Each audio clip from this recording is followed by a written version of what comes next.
We're here! Traveler and Paimon! Perfect timing! We were literally just saying how there's no way we're holding this victory feast without you. Any longer, and we would have postponed it till tomorrow. How are you feeling today? Much better, thanks. Don't worry about me. Relieved to hear it. If that changes, just let me know. Happy to check you over at any time. Yep, we're here for you. Anything you need, just let us know. Oh wait, where's Nefer? How are her eyes doing? Nefer's right over there. I'm sure she'd love to catch up with you.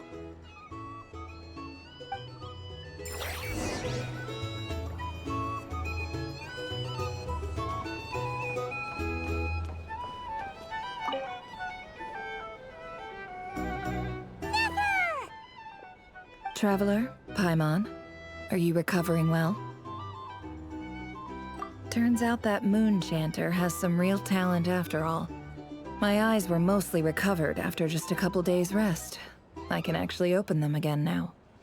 Yeah, but you gotta be careful. Lauma says not to strain your eyes while they're still healing. Yes, thank you. I'm well aware. Yehoda, could I borrow you for a moment? I could do with an extra pair of hands. Oh, sure. Coming. Did you hear that? I gotta go help Lauma for a second. You guys chat among yourselves. I'll grab us some drinks on the way back. Paimon, you still like 'em sweet? You bet! Make it extra sweet, cause Paimon's earned it! Sure thing!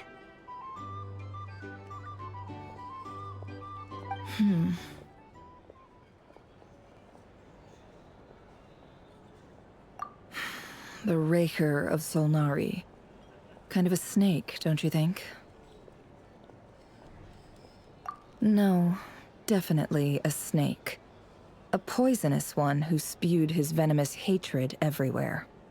Anyone who seeks revenge out of hatred for other people has become a snake. That's something my dad used to say.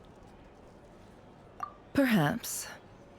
I'm sure it sounds like a very wise and open-hearted perspective to your ears. But me? I think hatred is a perfectly justifiable emotion. What else is left when everything you depended on in life gets stripped away? Something's gotta fuel that drive to keep on living. If you're worried about me, you can nip that in the bud. I'm not someone who gets stuck in the past. It's just... I suddenly feel like I was wrong to call my father a liar. He was just a fool. That's why the Academia turned their back on him, and why the other tribes ganged up on him. Oh, Father. How much better things could have been if you were a skilled liar. Look at the Ibis King. Thoth is a fiendishly cunning liar. And yet, strangely, he feels more like a father to me than my real dad ever was. He's never brought it up, but I'd bet he feels the same way. Why else would he give me the power to perceive the truth, while at the same time training me in the art of deception? Well, King Deshret banished him to Aru, which is essentially a prison, and posed 3 questions to him. He promised that he'd have his freedom if he could find the answers. His response was to take on a physical form and approach me, hoping that I could become his envoy and search for one of the answers on his behalf. Did he really think I'd fall for that? He's stuck there. He can't make me return what he gave to me. So that's enough for you to decide he's nice, is it? He's a prisoner, and he was scared. So he decided to perform some good deeds to win people's approval. He lives in fear because he's a deceiver. How is Rerir any different? You can't work as a spy your whole life and expect a happy ending. It's preposterous. Yet I can't say I don't understand it. Liars live in the darkness of their own making. But it's still human nature to want to go on living. They say that a liar's soul is the most worthless thing in the world. What do you think?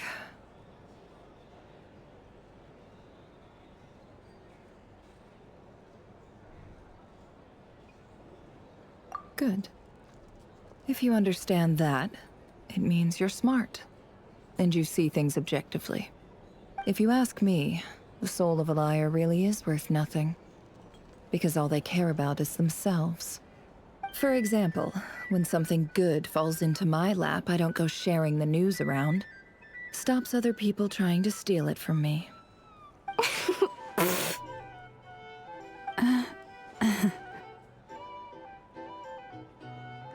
So be it. They have sharp ears. I can't keep anything from them. Oh, is that what it looks like? Well, you all know my past now, and I can't simply eliminate everyone who knows too much. So I guess I just have to put up with you, for the foreseeable future at least. When you find yourself in a situation you can't control, the safest play is to keep calm and start monitoring everyone involved like a hawk. In the intelligence world, you need to have a sense of perspective and play your hand accordingly. If you understand what's at stake, please ensure my secret is safe with you. I trust you'll respect my wishes as a friend. But don't forget, I will also be watching you like a hawk. Very good. Oh, wait! Now that the panic's over and we've all calmed down, Paimon suddenly remembered something. After all that build-up, our mystery ally never showed up even once!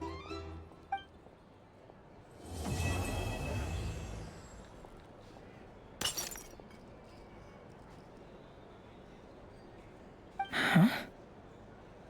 Am I imagining things?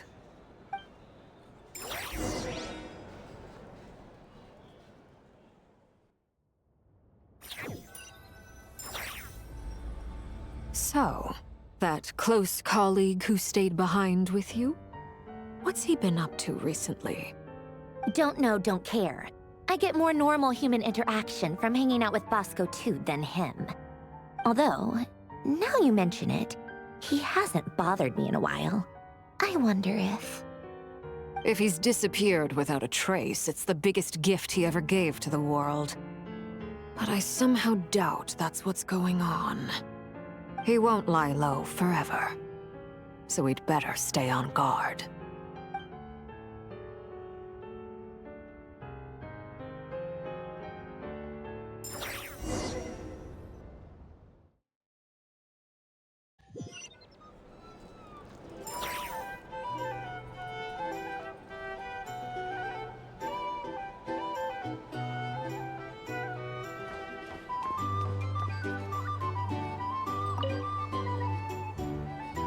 How have you been holding up?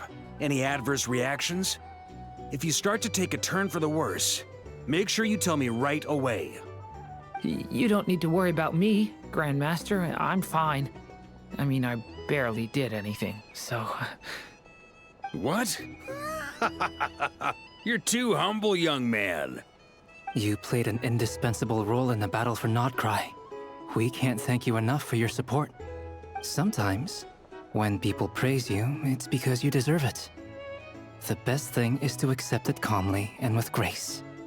It's important to learn how to respond to words of admiration. Let's do a quick demonstration.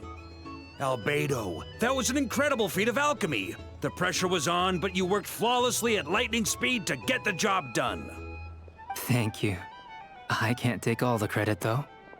Durin played a big part in forming the alchemical array. See? Did you catch that? A masterclass in how to take a compliment. Okay, yeah. I did work pretty hard to help prepare for the battle.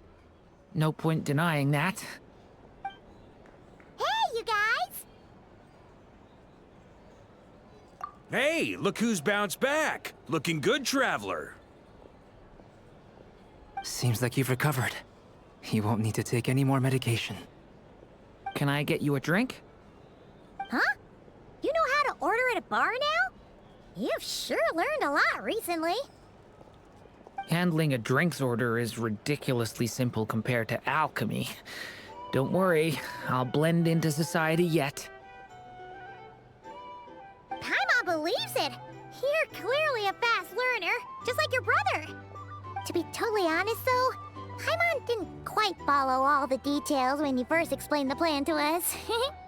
Don't worry, that's completely understandable. Unless you're a student of alchemy, it's hard to grasp the principle and how the process works.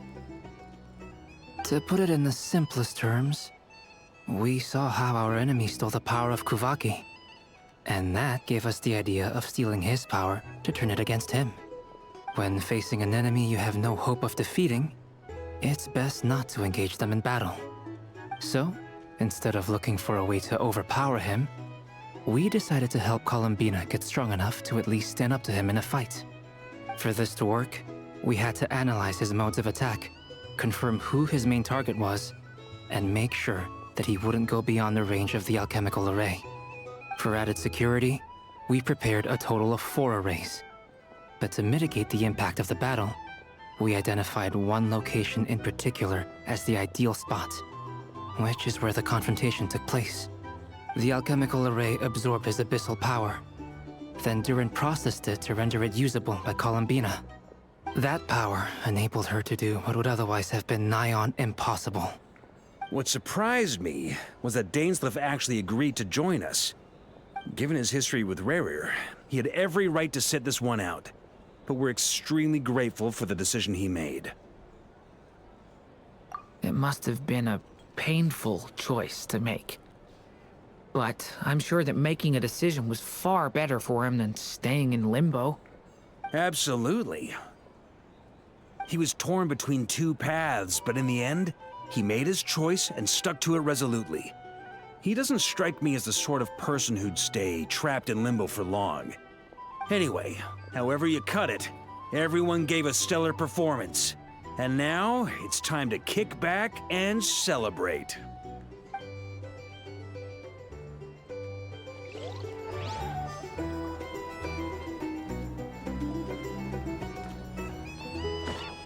Hey there! Looking for a drink or two? Or perhaps a room for the night? Ah, Lord Sangama Bay. How lovely to see you. I must thank you for the device you provided. It was an enormous help. Would I be right in thinking that it was developed by the Academia? Why come and ask me when you clearly know already?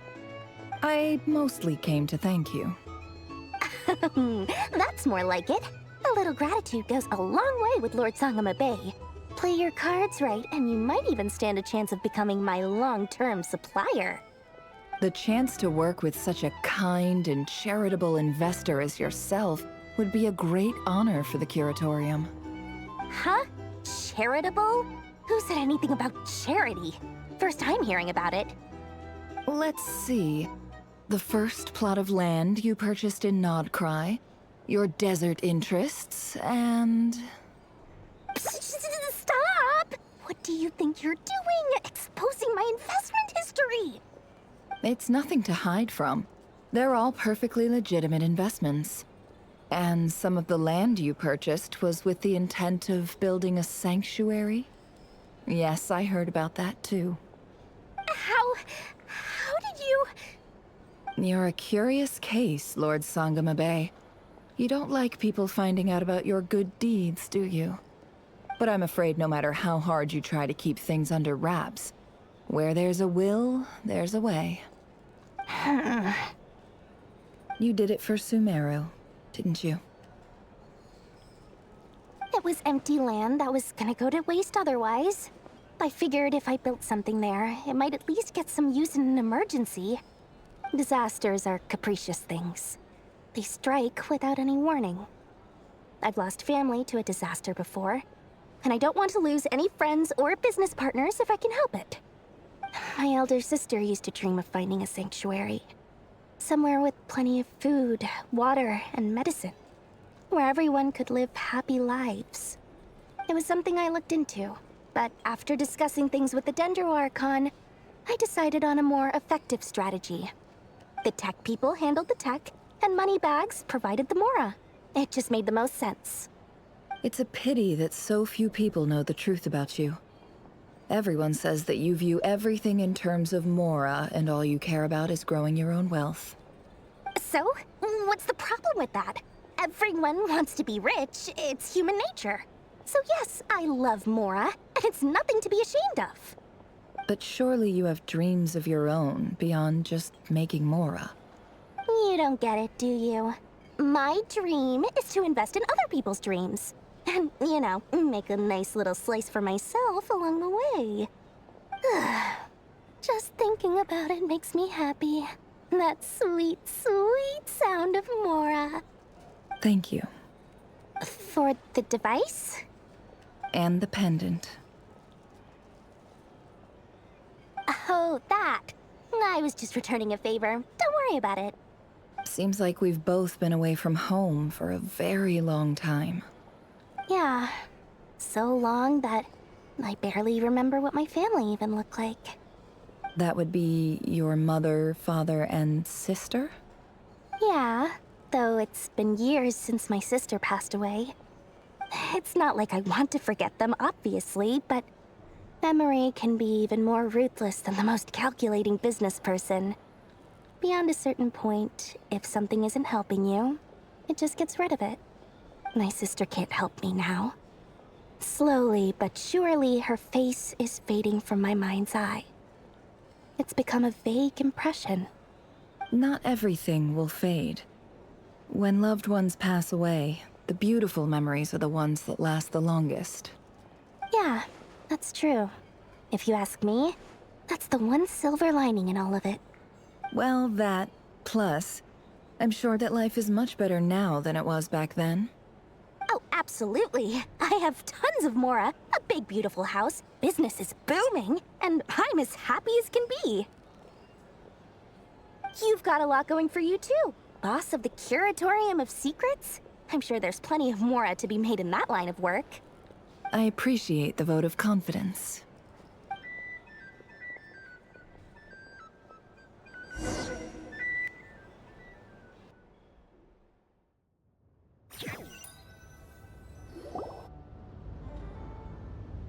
That's the only reason you're here. Yes. I've thought a lot about it. And I've realized that you, me, and Arlecchino should be friends. I think this is very important. So I felt I had to come and tell you.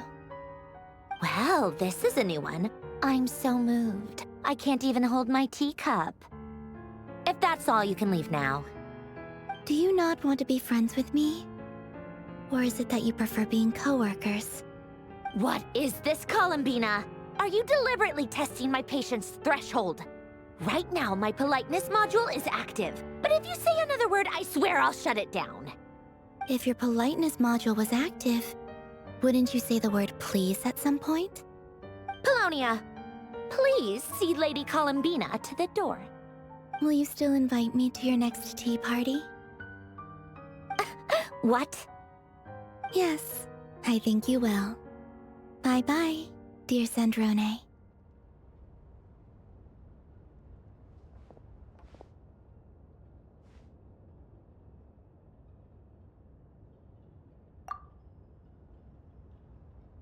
Last time, the Wild Hunt escorted you out. Would you rather I handled it myself this time? We just wanted to, see how you were doing now that it's all over. Why? Out of concern for my safety? I hope you didn't seriously think that the Rayhir of Solnari would be able to lay so much as a finger upon me, given how prepared I was. Mostly because You kinda helped us out, so we just wanted to check you were okay. Looks like all your robots are fixed, huh? Oh, don't you worry about that. Tea time is already a write-off. The visitor before you managed to kill my appetite. If you're in the mood for tea, go ahead and help yourself. Otherwise, it's going to waste. My coasters are still missing in action, though. Use this notebook instead. Whoa! Pretty hefty notebook. Look at all those calculations. You can ignore those. They're just dumb scribblings. I doodle and write in my free time. Sometimes I remember the distant dreamlike past. Sometimes I imagine the far-flung future. And other times, I grit my teeth and note down all the crazy nonsense going on in the present. Some people do the crosswords in the newspaper. This is my equivalent of that. Trying to predict the future is like daydreaming. And writing about the present just makes me furious. The past is my favorite. If nothing else, it's already set in stone, so I don't have to rack my brains trying to figure it all out. Huh. Although, having said that, the only vaguely interesting memory in my past is probably that guy they call Lord Artificer. Who else? Pretty much all the mecha in Fontaine are his personal handiwork. Wait, are you saying you know him? Like, personally? As a friend? I mean, I guess we were friendly enough. Yep. In fact, I'm probably the only normal person left who knew him at all. We used to chat occasionally back when he was still around. Before he passed away, he asked me to destroy all his manuscripts. I honored his request, but I did read through everything first before destroying them. I mean, I couldn't let the genius of Lord Artificer Alain Guillotin disappear like that. Would have been such a waste. So, that's where the formulas in your notebook are from? I just told you. Those are my equivalent of crossword puzzles. They're just dumb formulas that I solve for fun when I'm bored. Alain's work was like epic poetry. The formulas in my notebook are just silly little riddles in comparison. Not that there's anything bad about them. I mean, at least, solving those riddles isn't going to hurt anyone. Except me, 'cause I lose a few brain cells in the process. Anyway, while we're on the topic, I might as well tell you about what happened to him and his friends. Alain Guillotin had two close buddies, Renee and Jacob. They spent their childhood years together in the Narzissenkreuz Institute. They were all quite competitive, so there was some rivalry between them, but it was a friendly rivalry. But beneath the friendship and the rivalry ran something deeper, a sense of nostalgia for the past. Unfortunately, childhood would end. The prophecy would come true, the apocalypse would arrive, and the future would never be. A mad dream that would normally only capture the minds of lunatics begin to take root in their hearts. A dream of saving the world.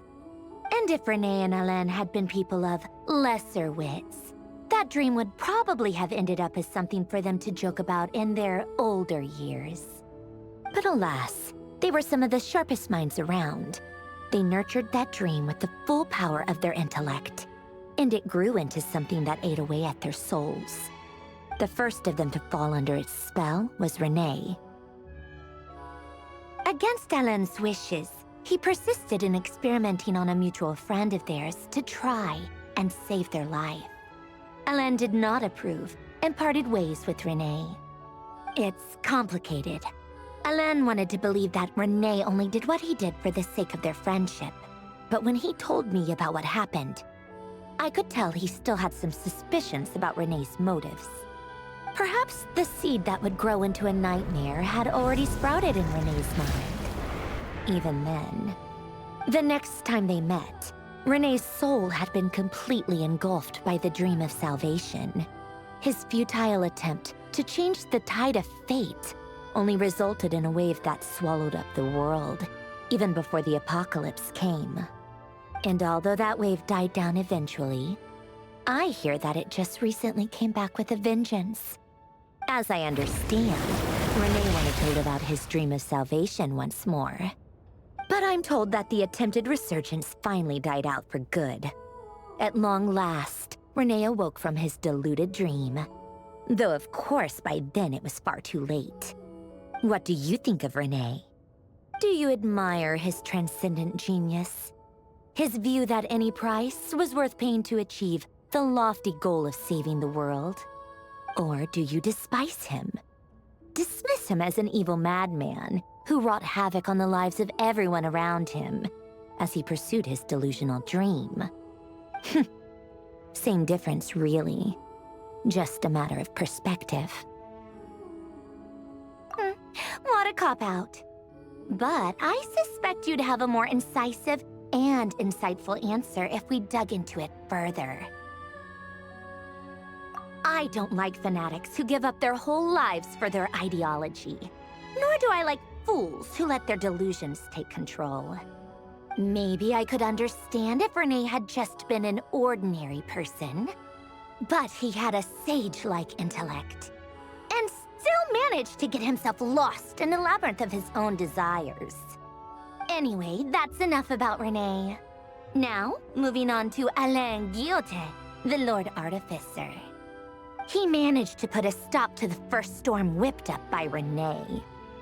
But after that, Alain lost his friends and family. To his credit, I suppose, the loss of his family and friends was purely a tragic accident. It's not like Alain sacrificed them for his cause or anything. After that, the only thing supporting his work was the same dream that had dragged his closest friend down to the abyss. But although the desire to save Fontaine drove him to found the Fontaine Research Institute, Alain continued to reject any form of transcendental knowledge or power.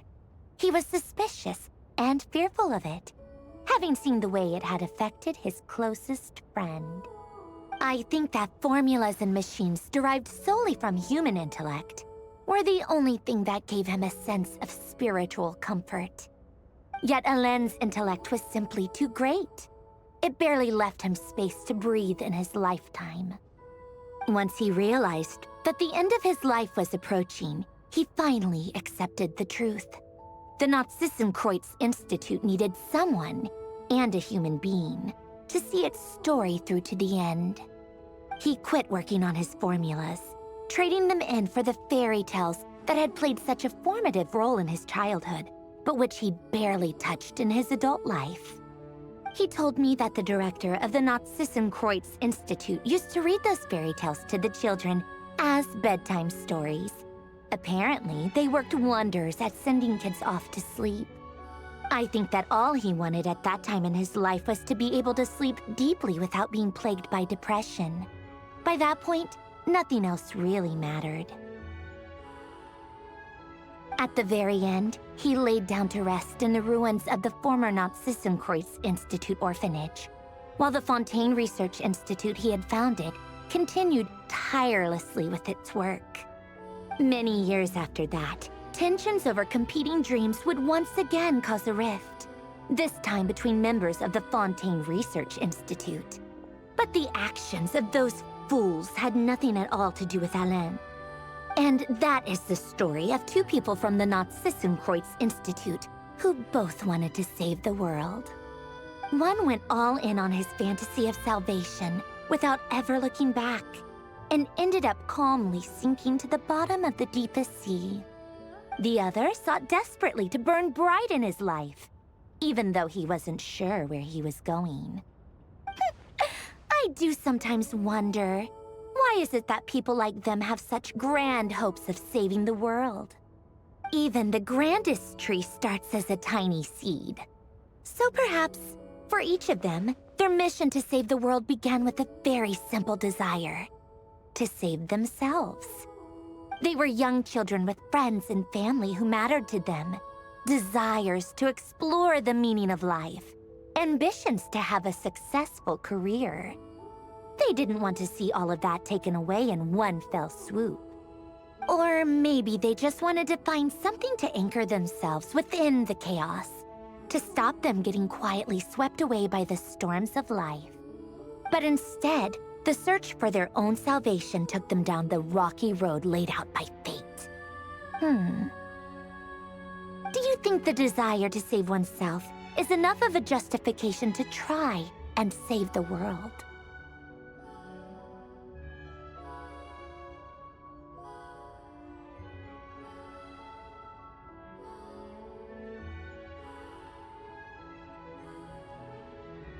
You don't know? I guess that's a fair answer. At least you're not trying to hide your confusion. Alain was much more straightforward about it. I asked him the same question back when he was in his prime, putting all of his energy into his work. Yes, it's enough. That was all he said before getting right back to his work. He was always that way. All right, tea time's over. I owe Arlecchino a favor for telling me these stories.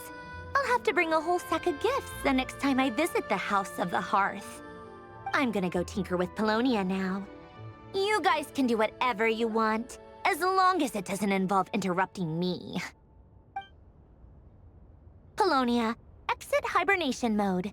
Begin diagnostics.